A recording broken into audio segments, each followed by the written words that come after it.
Donc on va commencer par le Forex dans un premier temps. Ensuite, on fera donc tout ce qui est matière première, donc pétrole, or, indices également. Et ensuite, on fera crypto-monnaie. Et on pourra voir aussi peut-être quelques actions, s'il y en a qui s'intéressent aux actions. Et s'il y a des questions par rapport à des actifs, par rapport à des paires du Forex, par rapport à des matières premières, on pourra voir ça ensemble. Donc ici, donc ça c'est des tracés de la dernière fois. Et ici, donc sur l'euro-dollar, alors sur l'euro-dollar, on était plutôt baissier. On était plutôt baissier à partir d'ici. Ce qu'il y a eu, c'est que on est toujours plutôt baissier sur l'euro-dollar finalement. Euh, on est toujours plutôt baissier. On a le niveau des 1,12 qui est assez important ici. On a ce niveau des 1,12. On voit qu'on a rebondi. Alors pas sur le niveau des 1,12 mais un peu plus bas. Euh, je resterai plutôt baissier sur cette paire. Je pense que voilà, on peut partir dans un range ici, donc sur un range entre 1,14 et 1,12. On peut partir sur un range comme ça, mais finalement, on serait plutôt baissier. On voit qu'on a eu un sommet ici, on a eu un sommet qui était plus bas que l'ancien. Donc là, on commence à partir à la baisse. On voit qu'on a un chandelier ici de stagnation. Donc ça, c'est plutôt un signe voilà, de stagnation, mais plutôt un signe baissier puisqu'on a un sommet qui est plus bas que l'ancien. Donc je pense qu'on peut rester baissier sur cette paire. On avait touché déjà le niveau des 1,12, on avait clôturé dessous, puis on avait rebondi. Donc là, le scénario, c'est que soit on stagne, donc entre ces deux niveaux, on peut stagner simplement de cette manière, donc stagner entre ces deux niveaux, pour ensuite, à terme, en suivant la tendance long terme, il y a quand même plus de chances qu'on parte à la baisse ici. Donc à terme, on rejoindra sûrement le niveau des indices et le niveau ensuite des 1,08, donc ce plus bas ici. Donc pour l'instant, on n'y est pas encore, mais en tout cas, on voit qu'on est sur des plus hauts, qu'on a un plus haut qui est quand même plus bas que l'ancien, et on a une petite stagnation. Donc on pourrait stagner encore un petit peu pour ensuite potentiellement partir à la baisse. Donc ça, c'est sur l'euro-dollar. Donc sur l'euro-dollar, je resterai plutôt baissier sur cette semaine, voilà. Sur GBP-USD, plutôt baissier sur cette semaine. Alors on voit qu'on était baissier la semaine dernière. On voit qu'on a eu un petit rebond sur un niveau de support. Donc on a eu un petit rebond. On est venu chercher les 1,25 ici. Donc on est venu chercher les 1,25. On a marqué un sommet qui est plus bas que l'ancien ici. Et donc finalement on pourrait rester plutôt baissier. On voit qu'on commence à partir à la baisse, qu'on rebondit sur 1,25. Donc on pourrait rester à mon avis plutôt baissier sur cette paire. À terme on pourrait viser, je pense, les 1,21, les 1,22 ici. Pour l'instant on est sur les 1,23, donc on va d'abord chercher les 1,23, puis ensuite on pourra viser à mon avis les 1,22. On est plutôt baissier de toute manière sur cette paire. On voit que c'était juste une histoire d'une correction. On corrige petit à petit. Donc d'ailleurs on en avait parlé la semaine dernière des corrections. Donc on avait dit qu'il pouvait y avoir des corrections. C'est ce qu'il y a eu ici finalement. On a eu une correction puis ensuite on est parti à la baisse. Donc ici plutôt baissier sur GBP USD. Sur USD Yen ici plutôt haussier du coup. Donc plutôt haussier sur USD Yen. Plutôt haussier à partir de ce niveau. Donc ici, pour le coup, on n'a pas très bien respecté le niveau, c'est-à-dire qu'on a eu une mèche qui est venue assez bas sur les 106. On a respecté du coup plutôt ce niveau. Donc ce niveau, le niveau des 106, on a respecté ce niveau, on est revenu chercher ce niveau, on a rebondi dessus puisque c'est une mèche qu'on a ici. Et ensuite, on a une petite hausse qui arrive. Donc on a une petite hausse qui arrive, on a encore une mèche baissière où on vient se rappuyer sur les 106,8, donc le niveau qu'on était venu tester, donc ici, ici également, ici. Donc voilà, c'est un niveau important aussi. Ici, bon bah clairement, la semaine dernière on était plutôt stagnant, donc j'étais plutôt sur un potentiel haussier. Le problème c'est qu'on avait trop des petites bougies, on n'avait pas de volatilité, le cours stagnait trop, donc on pouvait rien faire. Ici, ce qu'on voit c'est que le cours s'est réveillé, on a de la volatilité qui arrive, on a un mouvement haussier qui arrive, donc là, clairement ce qu'on avait dit les semaines passées, c'était plutôt un mouvement haussier, donc là, on va plutôt partir dans ce sens-là. Donc l'objectif ce sera les 107,5 dans un premier temps, et puis ensuite les 108. C'est les niveaux qu'on peut atteindre. Si on part à la hausse, voilà, 107,5 c'est un niveau vraiment sur lequel on n'est pas loin, qu'on a déjà testé juste jeudi du coup, donc le 25. Et ensuite, on pourra venir chercher les 108, donc juste ici. Sur USD CAD ici, donc sur USD CAD, bon bah on était plutôt haussier sur USD CAD. On était plutôt haussier, on visait les 1,37. On est venu chercher les 1,37 finalement. On a eu une petite correction, une petite stagnation, puis on est venu chercher les 1,37. Donc ici sur cette paire, il y a deux possibilités. soit on a donc ici un niveau de résistance et un niveau de droite de tendance. Donc soit on arrive dessus et c'est le moment où on va commencer à rebondir pour ensuite partir plutôt à la baisse. Soit on arrive sur un niveau qu'on va casser, et donc si on casse ce niveau, on va partir plutôt à la hausse, et donc on va viser ici ce niveau-là principalement, les 1,385, puisque c'était le bas du range ici. Donc principalement, quand on arrive sur un niveau de résistance, de support ou de droite de tendance, ou voilà, un niveau qui fait office d'obstacle simplement, il y a plus de chances statistiquement qu'on rebondisse dessus plutôt qu'on le casse. Donc ici, logiquement, il y a plus de chances qu'on rebondisse dessus, donc je partirai plutôt baissier sur cette paire, même si c'est vrai qu'on a un mouvement plutôt haussier, c'est vrai qu'on a un mouvement, donc un creux qui est plus haut que l'ancien creux, donc on a quand même une possibilité de hausse qui est pas négligeable non plus, mais on penchera plutôt, en tout cas moi je pencherai plutôt sur une baisse, sur une légère baisse du coup, puisqu'on arrive sur un niveau et de toute façon même si on arrive sur un niveau et qu'on va le casser, de toute manière on rebondira dessus légèrement pour ensuite le casser. Donc on aura au moins un petit mouvement de baisse qui va arriver, et donc on va plutôt partir sur ce mouvement. Mais ensuite c'est tout à fait possible qu'on ait un mouvement de hausse qui arrive pour viser ce niveau-là. Donc ça c'était pour USD CAD. Ensuite on va finir pour les paires principales, puis ensuite on passera aux autres paires, donc aux autres actifs, puis aux autres paires. Donc sur l'AUD-USD, ici on avait donc une tendance haussière. On commençait donc à franchir cette tendance haussière. On commençait à arriver dessus petit à petit. On avait un niveau de support ici. On voit qu'on est venu chercher ce niveau de support avec cette mèche notamment, donc on est venu chercher ce niveau, et ensuite ce qui s'est passé, c'est qu'on n'a pas clôturé dessous, on n'a pas cassé ce niveau, mais on a rebondi dessus, et donc comme on a rebondi dessus, ici, voilà, on a eu un mouvement haussier, on est venu chercher ici les 0,695 ici, et ensuite on est parti dans une stagnation. Donc ici finalement, on pourrait partir dans un range, c'est-à-dire que on était sur un niveau où soit on rebondissait, soit on cassait. Ce qu'on voit, c'est que en fait on est passé dessus, c'est-à-dire qu'on est plutôt parti sur un rebond, clairement avec cette bougie. Donc on a rebondi, puis ensuite vu qu'on a rebondi, ça a invalidé la baisse, et donc si ça invalide la baisse, on va passer dessus, et donc cette tendance ici est plutôt invalidée. Donc logiquement, on serait plutôt haussier vu qu'on partirait possiblement dans un range. Donc on serait possiblement haussier. On voit qu'ici on a un petit niveau qui commence à se construire, le niveau des 0,685, donc on pourrait partir plutôt haussier et viser par exemple ce niveau-là. Ce serait tout à fait possible à mon avis sur la UD-USD. Sur le NZD-USD, bon ça va être sûrement à peu près la même chose, c'est-à-dire que ici, voilà, on a juste un range qui est plus marqué. On avait pareil ce niveau critique sur lequel soit on cassait ce niveau, soit on rebondissait dessus. C'est vrai qu'à ce moment-là, on avait plus d'indications de cassure que de hausse. Et finalement, ce qu'on a eu, c'est qu'on a eu un rebond qui a eu lieu. Donc on a eu un rebond, on a marqué un sommet qui est au même niveau que l'ancien. Donc ici, clairement, ça indique plutôt une hausse, sachant qu'on indiquait plutôt une baisse, donc plutôt un range. Donc ici, on part dans un range de ce type, un peu comme l'AUD-USD, mais le range finalement est un peu mieux marqué, donc on partirait sur un range de ce type. Donc voilà pour les principales paires. On peut aussi voir USD-CHF, on en avait parlé. USD-CHF, bon, on était dans un range. On avait presque à chaque fois les mêmes bougies, mais qui changeaient de couleur juste. Et ici, on avait une baisse qui arrivait, on est venu chercher ce niveau. Donc ce niveau juste ici. Et on commence voilà, à partir peut-être plus baissier. Bon, ici, on est dans un range qui est pas très très intéressant. Honnêtement, moi je trouve pas ça très très intéressant. On aurait possiblement une hausse, mais on a un niveau ici qui commence à faire obstacle. Donc voilà, peut-être une petite baisse sur cette paire de cette manière.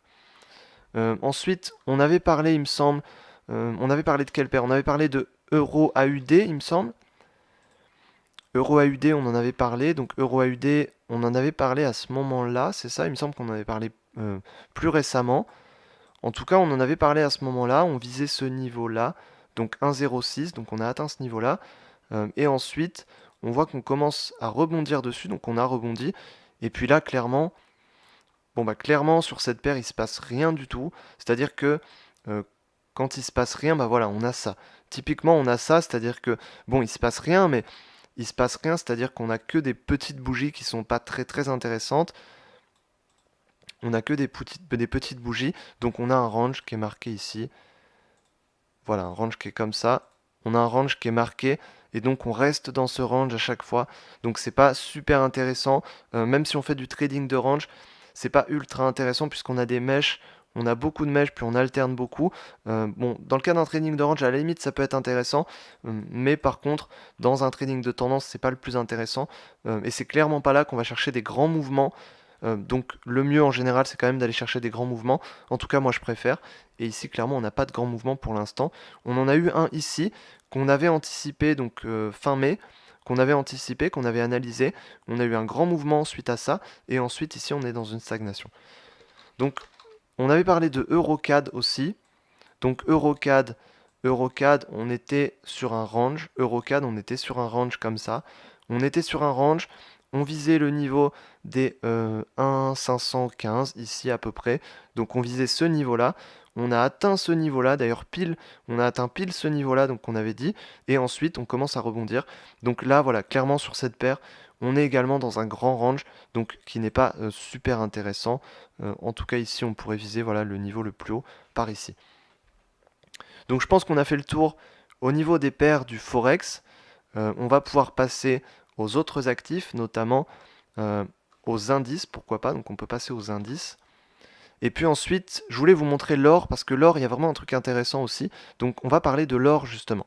Donc sur les indices ici, sur le CAC 40, donc le CAC 40 ici, à ce moment-là, on avait un début de baisse qui arrivait. On voit qu'on a commencé à baisser donc jusqu'à ce niveau. D'ailleurs, ce niveau qui est un niveau marqué, donc c'est pas n'importe quel niveau, c'est un niveau de support et de résistance. Donc on voit que c'était un niveau de résistance puis de support ici. Même dans le passé ici, bon, dans le passé c'était pas un niveau très très important, mais ici c'était un niveau vraiment important. Donc voilà, ici vraiment, voilà, on a un niveau de support ici, et donc on a atteint ce niveau-là, donc quasiment, on a rebondi dessus. Ici on marque un sommet qui est plus haut que l'ancien, et ici c'est intéressant parce que sur le CAC 40, ce qu'on voit, c'est que on peut se dire finalement, bon, on était baissier plutôt à ce moment-là, on était baissier, on voit qu'on commence à repartir à la baisse, donc on va être plutôt haussier. Et finalement, bien sûr qu'on a une tendance qui est plutôt haussière ici, on a plutôt des creux qui sont de plus en plus hauts, mais quand on regarde les sommets également, récemment on a marqué un sommet qui est plus bas que l'ancien, donc ça c'est important à voir aussi, et on a notamment ce plus haut sommet qui était quand même un sommet important. Donc c'est quelque chose d'assez important, on voit que notamment on a un alignement entre ces sommets qui peut être intéressant à trouver. Donc pour l'instant, on n'est pas parfaitement aligné, mais c'est quelque chose qu'on pourra trouver. Notamment sur le S&P 500, on a un alignement qui est beaucoup mieux que ça. Mais en tout cas, ici, voilà, clairement, on a un plus haut sommet qui est quand même plus bas que l'ancien. Donc on a plutôt un potentiel qui est quand même légèrement baissier. Donc je resterai plutôt baissier sur le CAC 40 et sur les indices en général, même si on a une tendance plutôt haussière depuis fin mai. On a certes une tendance plutôt haussière, on a certes des mouvements plutôt haussiers, mais on n'est clairement pas aussi haussier que les années d'avant. C'est-à-dire que les années d'avant, on était vraiment très haussier, donc on n'est pas aussi haussier que ces dernières années. Et puis surtout, à chaque petit mouvement de baisse, on est là à se demander si ça va être un crash vraiment impressionnant. C'est-à-dire que du coup, il y a une peur qui se dégage de ça, et que dès qu'on a un petit mouvement, on se dit que ça va être un grand mouvement de baisse. Alors pas forcément, mais en tout cas, ça veut dire qu'il y a des gens, donc des investisseurs et des traders, qui sont prêts peut-être à augmenter le mouvement de la baisse, puisqu'on sait que s'il y a un mouvement baissier, ça peut aller très vite et très fort. Donc finalement, quand on voit qu'il y a des crashs comme ça, comme ce qui s'est passé, la plupart du temps, ça se fait pas en un coup, ça se fait en plusieurs fois. Donc ce qui s'est passé en 2008 notamment, c'est que c'est arrivé en plusieurs fois. Donc ici, ça pourrait tout à fait se faire en plusieurs fois. C'est-à-dire qu'on a d'abord une baisse, et c'est pas improbable qu'à un moment donné, on vienne rechercher ce niveau-là, ou au moins ce niveau-là. Voilà, c'est pas improbable, c'est pas des choses forcément qui vont arriver de suite, qui vont arriver forcément à coup sûr, mais en tout cas, c'est pas improbable, et il faut le prendre en compte également. Donc on peut le prendre en compte, et pour ça, je resterai quand même plutôt baissier pour cette semaine, en visant surtout ce creux ici, mais surtout ce creux ici, puisque c'est vraiment un niveau important. Donc je vais rester plutôt baissier à viser principalement ce niveau. Donc ça c'est pour le CAC 40. Sur le DAX 30 ici, on avait du coup voilà un mouvement de hausse qui commence à arriver. Donc on avait un grand mouvement de hausse ici, donc jusque là. On avait finalement une petite baisse qui commence à arriver. Et finalement, voilà, on est un peu sur le même cas de figure. C'est-à-dire que ici, on pourrait partir dans un petit mouvement baissier, plutôt quelque chose comme ça, pour ensuite potentiellement repartir à la hausse derrière. Mais en tout cas, voilà, on pourrait tout à fait venir chercher ce niveau-là. Donc voilà, c'est quelque chose qui peut arriver, qui peut se passer comme ça à mon avis. En tout cas, dans un premier temps, je pense qu'on pourra venir chercher un niveau un petit peu plus bas pour ensuite repartir un petit peu plus haut. Donc voilà, sur le S&P 500, sur le SP 500, sur le S&P 500, voilà, le scénario c'était celui-là. C'est-à-dire que ici, à ce moment-là, on était plutôt haussier. Si on est haussier, on vise ce niveau, donc le niveau le plus haut. Si on est baissier, on visera ce niveau-là, puis ensuite ce niveau-là. C'est pour ça que j'ai mis deux flèches, donc deux grandes flèches. C'est-à-dire que si on est baissier, on vise ce niveau-là, puis ensuite ce niveau-là. Si on est haussier, on vise ce niveau-là. Donc clairement, on voit déjà le potentiel qu'il y a, et le potentiel et la rapidité aussi. C'est-à-dire que le potentiel haussier, bon bah voilà, le potentiel haussier c'est celui-là, c'est-à-dire que c'est ce niveau. Le potentiel baissier, bon bah c'est ce niveau dans un premier temps, déjà c'est quand même plus intéressant, et on a surtout ce niveau qui est vraiment loin, qui est encore plus intéressant. Donc bien sûr qu'à la hausse, on a aussi le niveau le plus haut, on a celui-là, mais en tout cas on n'y est pas encore. Donc enfin le niveau à la baisse non plus, on n'y est pas encore, mais on a du potentiel, et le niveau à la baisse, il va se déclencher quand on franchira ce niveau-là. Donc c'est pour ça que ce niveau, c'est un niveau important. C'est le même niveau qu'on retrouve sur le CAC 40 et sur le DAX 30 et sur, bah voilà, sur le S&P 500 aussi. C'est le même niveau qu'on retrouve sur la plupart des indices. C'est-à-dire que c'est le niveau de résistance ici quand on a commencé à revenir à la hausse. C'est le niveau sur lequel on a rebondi plusieurs fois, qu'on a cassé de manière assez forte. Et ensuite, c'est le niveau sur lequel on revient. Donc on revient le tester, on revient s'appuyer. Donc comme on vient s'appuyer dessus, si on s'appuie dessus pour repartir, c'est ok. Dans ce cas, on repart à la hausse et on repart sur quelque chose comme ça. Si on vient s'appuyer dessus et que ce support se trouve qu'il n'est pas solide, dans ce cas, on part sur ce mouvement plutôt baissier, donc quelque chose comme ça. Donc pour l'instant, vu qu'on est au-dessus de ce niveau, on restera plutôt haussier. Donc on n'est pas encore sur le niveau, donc ça veut dire qu'il y a encore un petit peu de potentiel. On voit que notamment, on a une bougie baissière ici qui commence à arriver, donc on pourrait tout à fait venir chercher ce niveau dans un premier temps. Et une fois qu'on arrive sur ce niveau, on pourrait simplement rebondir dessus et repartir à la hausse. Donc dans un premier temps, je partirai voilà, sur quelque chose comme ça. Donc pour le coup, je vais mettre un scénario un peu comme ça, c'est-à-dire que c'est pas forcément le scénario qui va se réaliser, en tout cas c'est le scénario que moi je préconise, que j'anticipe en tout cas, et qui, à mon avis, a le plus de probabilité de se passer, donc quelque chose sur un rebond un peu comme ça. Donc soit sur un rebond un peu comme ça, soit sur une cassure de ce niveau-là. Donc on n'est pas encore sur ce niveau, mais c'est vraiment là-dessus que ça va se jouer, c'est sur ce niveau que ça va se jouer, sur 2950. D'ailleurs ça correspond à peu près aux 3000, donc 3000 c'est un peu plus haut, c'est ici, et pour l'instant on n'a pas clôturé en dessous des 3000. Donc voilà, le niveau des 3000 va être important, et ensuite le niveau de résistance, donc au niveau graphique, c'est 2950. Donc voilà sur le S&P 500, sur tous les indices c'est à peu près la même chose finalement. On a aussi, donc sur l'or, je voulais vous parler de l'or parce que l'or est très intéressant. Alors l'or, les semaines d'avant, on était plutôt haussier sur l'or. On était haussier, c'est-à-dire qu'on était dans un range. On était dans un range, on attendait une hausse, en tout cas moi personnellement j'attendais une hausse, une sortie à la hausse de ce range pour l'or, donc sur l'or face au dollar américain. Ce qui s'est passé, c'est que cette semaine, on a eu une sortie de l'or de ce range à la hausse, donc on avait certes un niveau de mèche plus haut ici, mais on est venu l'atteindre et on est venu clôturer au-dessus, donc c'était pas vraiment un niveau qui était très important. Par contre ici, on avait les 1760 qui à la limite ont fait plus office de niveau de support, et ici on commence à repartir à la hausse, donc là clairement, à mon avis, on a un mouvement haussier sur l'or qui commence, enfin je dis ça qui commence, mais on voit que depuis 2018, le mouvement a déjà commencé de toute manière. Donc le mouvement haussier a déjà commencé depuis 2018, et c'est les mouvements qui sont intéressants à attraper. Donc c'est les mouvements qu'on peut rattraper. Pourquoi? Parce que c'est des mouvements de long terme, c'est-à-dire que ici, clairement, si on est sur l'or, on a le mouvement à court terme, puisqu'on a le range, on a la sortie du range. Donc l'objectif sur une sortie de range, c'est à peu près quelque chose comme ça. Donc normalement, selon l'analyse technique, normalement, voilà, on reporte le range et on a un objectif qui est à peu près ici. Donc on a encore du potentiel à la hausse sur l'or, notamment jusqu'ici, jusqu'au 1800. En plus, ça correspond à un niveau psychologique, donc c'est parfait. Donc on a du potentiel à la hausse sur l'or. Et on est dans la tendance court terme puisqu'on est sur une sortie de range à la hausse. On est sur une tendance moyen terme puisqu'on est sur un mouvement plutôt haussier depuis quelques mois. Et on est aussi sur une tendance long terme haussière puisque quand on regarde depuis 2018, on est haussier. Depuis août 2018, on est haussier sur l'or. Et quand on regarde l'historique, on peut se rendre compte qu'on est sur des niveaux historiques, donc on peut se dire aussi, oui, mais c'est pas intéressant d'acheter quand on est au plus haut, et c'est vrai, quand on est au plus haut, c'est pas le niveau le plus intéressant, mais est-ce que quand on regarde comme ça, on est au plus haut? Peut-être pas. C'est-à-dire que quand on regarde comme ça, certes, on est sur les plus hauts actuellement, mais déjà, on est sur les 1770, le plus haut, c'était plutôt sur les 1800, donc c'est un niveau qu'on peut venir chercher, et surtout, le plus haut, c'était les 1900. Et la situation en 2011 était différente.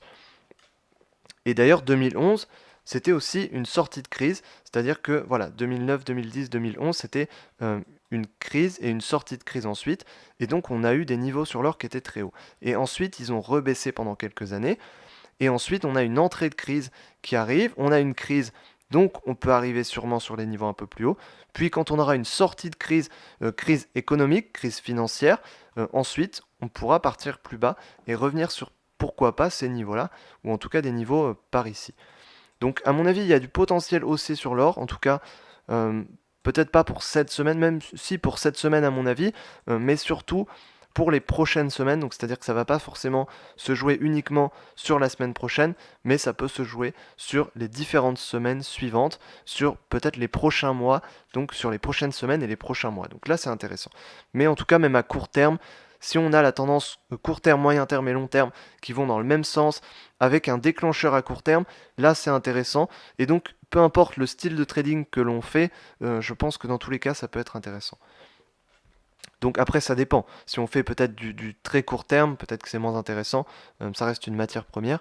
Mais en tout cas, il y a quelque chose d'intéressant. En tout cas, moi, je trouve ça intéressant. On peut aussi parler du pétrole. Donc bon, le pétrole, ça n'a pas beaucoup bougé cette semaine. C'est-à-dire qu'on était sur 40, voilà, sur 41. On partait sur une correction, puis ensuite un rebond haussier. Bon, on est arrivé sur les 37.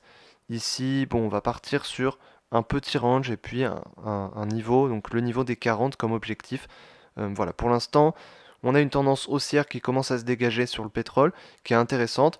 C'est pas une tendance haussière à court terme qui va durer quelques jours ou quelques semaines, c'est sûrement une tendance haussière qui va durer des mois, voire peut-être des années. Et donc, cette tendance haussière peut avancer lentement. Et donc, on voit que c'est ce qui se passe petit à petit. Donc il y a de fortes chances qu'on ait une petite stagnation, pourquoi pas une petite baisse, qu'on revienne sur les 35, puis ensuite qu'on remonte sur les 40, puis sur les 45. Donc voilà, on peut stagner pour ensuite repartir à la hausse de toute manière, puisque on est sur des niveaux de toute manière qui sont très bas. Donc on a des objectifs haussiers ici. On a notamment un niveau ici voilà, qui est intéressant. Les 42 puis les 45, c'est deux niveaux intéressants.